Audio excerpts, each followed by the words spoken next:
Hello and welcome to Cat Science Club. Today's activity is titled Wall Stick. For this activity, you will need objects that have a flat surface as well as a wall. My family chose 3 writing utensils and a paint stirrer. For this activity, you will place your object against the wall, press on it, and push up.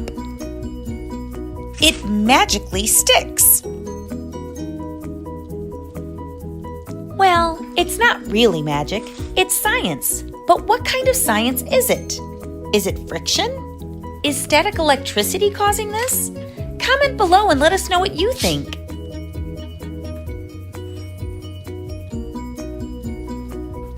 We must advise that your objects will likely get scratched up, and the wall may get scratched up as well. So please ask an adult first and find an area that would be okay to slide your objects on.